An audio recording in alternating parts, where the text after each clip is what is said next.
దేవునికి స్తోత్రం. ప్రియులారా, మనము ఈ లోకంలో జీవిస్తున్నప్పుడు కొన్నిసార్లు మనము ఇరుకులు, ఇబ్బందులు లేక సమస్యలను ఎదుర్కొంటూ ఉంటాము. అయితే ప్రియులారా, ఒకవేళ ఆ సమస్య రావడానికి మనమే కారణమైనను కాకపోయినను, దరిదాపులు మనము ఉన్నను లేకపోయినను, అక్కడ ఉన్న పరిస్థితులను బట్టి ఆ సమస్య రావడానికి మనమే కారణమని వారి అందరికీ అనిపించినందున, దానికి కారణము నేను కాదని మనం ఎంత చెప్పినను నమ్మక వినక అందరూ మనల్నే తప్పుపడుతూ ఉంటారు. ఆ సమస్యకు పరిష్కారము ఆలోచింపరు, తప్పు నీదేనని అనడానికి వెనుకాడరు. ఆ సమయంలో ఏమి చేయాలో తెలియక ఒంటరితనంతో కూలిపోక ఏమి చేయాలో అని మనము తెలుసుకుందాము. మొదటి సమయంలో 33-6 వరకు మనం చూసినట్లయితే దావీదుతో ఒక గుంపు ఉన్నది. ఆ సమయంలో ఒక సమస్య వచ్చింది. ఏమిటది? ఒకరోజు ఆ గుంపుతో యుద్ధములకు వెళుతున్న సమయంలో కొంచెం దూరం వెళ్ళిన తర్వాత కొంతమంది భయముతోనూ శక్తి లేక ముందుకు సాగలేక ఆగిపోయినప్పుడు మిగతా వారు ముందుకు వెళ్ళి యుద్ధము చేసి విజయం ముందు వచ్చినప్పుడు వారు గెలుపొందిన వాటిలో నుండి వారికి ఇచ్చుటకు వారికి ఇష్టపడలేదు. అప్పుడు దావీదు యుద్ధము చేసిన వారును సామాన్ల వద్ద కాపలా నున్నవారును సమానముగా కష్టపడ్డారు అని అన్నప్పుడు వారికి కోపం వచ్చి దావీదును రాళ్లతో కొట్టి చంపాలని ప్రయత్నించారు. కానీ అప్పుడు దావీదు ఏం చేసినాడు? దావీదు యెహోవాను బట్టి ధైర్యం తెచ్చుకొని యెహోవాకు ప్రార్థించాడు. తనను తాను బలపరుచుకున్నాడు. తను కోల్పోయిన సమస్తమును గెలుచుకున్నాడు. ఆ విధంగా భక్తి కలిగిన దావీదు ద్వారా అందరికీ ఆశీర్వాదం వచ్చాయి. అందుకే మనము కూడా భక్తి కలిగి జీవించినప్పుడు మనలో ఏవైనా తప్పులు ఉంటే వాటిని మనము సరి చేసుకున్నప్పుడు మనతో పాటు ఉన్నవారును మనమును ఆశీర్వాదమును పొందుకుంటాము. అదే విధముగా మనము చూసినట్లయితే అబ్రహాము శారాకు ఒక సమస్య ఉన్నది, గర్భము లేని సమస్య. దానికి పరిష్కారముగా గర్భఫలమును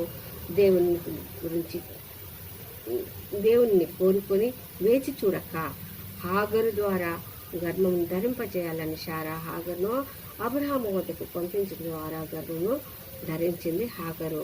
ఆ తర్వాత పిల్లలు పుట్టినారు. అప్పుడు సమస్య అన్నది మొదలయ్యింది. అప్పుడు హాగరు తను దాసురాలైనప్పటికీ తన యజమానురాలైన శారాను చిన్న చూపు మొదలుపెట్టినప్పుడు శారా ఆదికాండం 16వ అధ్యాయము 5వ వచనంలో యెహోవా న్యాయము తీర్చునుగాక అనను విశ్వాసమును ఉంచెను, కాబట్టి గర్భఫలమును పొందుకున్నది. ఆదికాండం 17:7లో చూసినట్టుగా నీకును నీ సంతానమునకు దేవుడినై ఉంటానన్న నిబంధనను దేవుడు స్థిరపరిచాడు. ఆ విధంగా దేవుడు అబ్రహాముకు శారాకు గర్భఫలమును ఇచ్చి దేవుడై ఆ ప్రజలందరికీ ఆ గర్భఫలమునకు దేవుడై ఉన్నాడు. అందులో మనమందరము కూడా ఉన్నాము. మనము అబ్రహాము సంతానము. మనకందరికీ దేవుడు తోడై ఉన్నాడు. ఆ విధంగా మనము ఆశీర్వాదములను పొందుకున్నాము. అదేవిధంగా ఆదాము హవ్వను మనం చూసినట్లయితే అక్కడ ఆశీర్వాదము పొందుకున్నాము. అదేవిధంగా ఆదాము హవ్వ దేవుని మాట వినక పాపంలో పడిపోయి సమస్యను తెచ్చుకున్నారు. అది ఇప్పటికీ మనము అనుభవిస్తున్నారు. అయితే ఆ పాపం నుండి మనము యేసు రక్తం ద్వారానే పరిష్కారమును పొందుకుంటాము. ఎందుకనగా మొదటి యోహాను పత్రిక 2వ అధ్యాయము మొదటి 2 వచనంలో మనం చూసినట్లయితే నా చిన్నపిల్లలారా, మీరు పాపము చేయకున్నట్టుగా ఈ సంగతులను మీకు రాయుచున్నాను. ఎవడైనానో పాపము చేసిన యెడల నీతిమంతుడైన యేసుక్రీస్తు అను ఉత్తరవాది తన యొద్ద మనకున్నాడు. ఆయనే మన పాపములకు శాంతికరమై ఉన్నాడు. మన పాపములకు మాత్రమే కాదు, సర్వలోకములకు శాంతికరమై ఉన్నాడు అని రాయబడ్డది. అదేవిధంగా అదే మొదటి యోహాను పత్రిక 1వ అధ్యాయం 7వ వచనంలో అయితే ఆయన వెలుగులో ఉన్న ప్రకారము మనమును వెలుగులో నడిచిన ఎడల మనము అన్యోన్య సహవాసము గలవారమై ఉండము. అప్పుడు ఆయన కుమారుడైన యేసు రక్తము ప్రతి పాపం నుండి మనల్ని పవిత్రులుగా చేయును. ఆ విధంగా ఆయన వెలుగులో నడిచి ప్రభు రక్తం ద్వారా పాప విముక్తుల మగుటకు పరిశుద్ధాత్మను మనల్ని నడిపించును అని ప్రార్థిద్దాము.